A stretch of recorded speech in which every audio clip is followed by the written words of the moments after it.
বিসমিল্লাহির রহমানির রহিম। আজকে আমি আপনাদের মাঝে লাইভে আসছি একটা উদ্দেশ্য, সেটা হচ্ছে কি, আমাদের বাংলাদেশের যে পরিস্থিতি, যে অবস্থা, তা তো অনেক ভয়াবহ, অনেক খারাপ অবস্থা।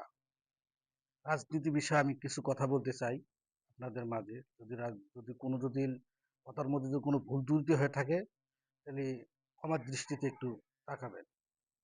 সবচেয়ে কথা হচ্ছে, বাংলাদেশে জামাতি ইসলাম একটি নিবন্ধিত দল। এই দলটি 1948 সালে সংগঠিত হয়েছিল। শুধু আজকে বাংলাদেশে না, পুরা পাকিস্তান, ভারত, শ্রীলঙ্কা আর কি মুসলিম রাষ্ট্রগুলোর মধ্যে এই দলটা অবশ্যই গঠিত। আর বাংলাদেশ জামাত ইসলাম এমন একটি দল, যার সংগঠনটা হলো সারা বাংলাদেশে। ছাত্র শিবির, জামাত, যে দলগুলো আছে, সবচেয়ে এই যে দলের মধ্যে অন্তর্ভুক্ত বেশিরভাগ।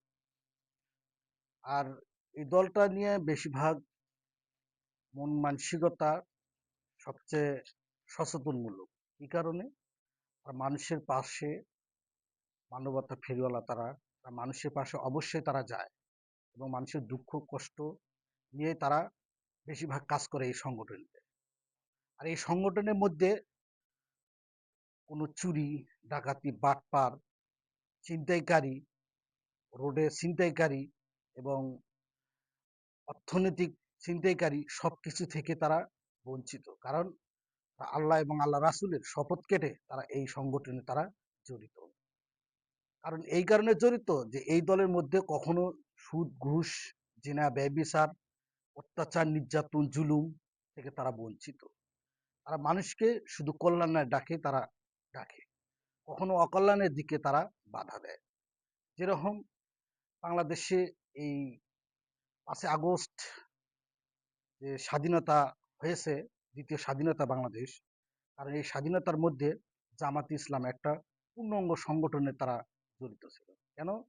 তারা বাংলাদেশের যে যে এই যে যে স্বাধীনতা, 5ই আগস্ট স্বাধীনতা হয়েছে, স্বাধীনতার মধ্যে ছাত্র শিবির এবং জামাত এবং আরো মুসলিম যে দলগুলো আছে, এই দলগুলো তারা সব মিলেই একত্রিত। তারা এই জিনিসগুলো আজকে 5ই আগস্টে তারা আজকে এই আহ, হয়েছে, মানে জড়িত হয়েছে।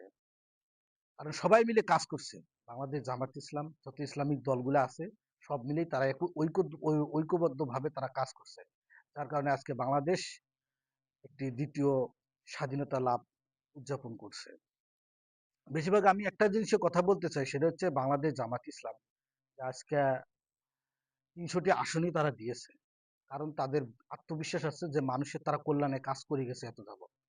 তারপরেও তারা কখনো কিছু হটেনি। কত মানুষের অত্যাচার, নির্যাতন, জুলুম, জেল, জুলুম, ফাঁসি, ফাঁসির মঞ্চে তারা পর্যন্ত বলে যে আমরা মৃত্যুর জন্য প্রস্তুত, ফাঁসির জন্য প্রস্তুত। তারপর আমরা সৎ পথেই থাকবো, অসৎ পথে কখনো থাকবো না। কারণ সৎ পথে মানুষকে আগ্রহ করে দেয়, আর সৎ পথে মানুষের সবকিছু কল্যাণের দিকে ডাক দেয় তারা।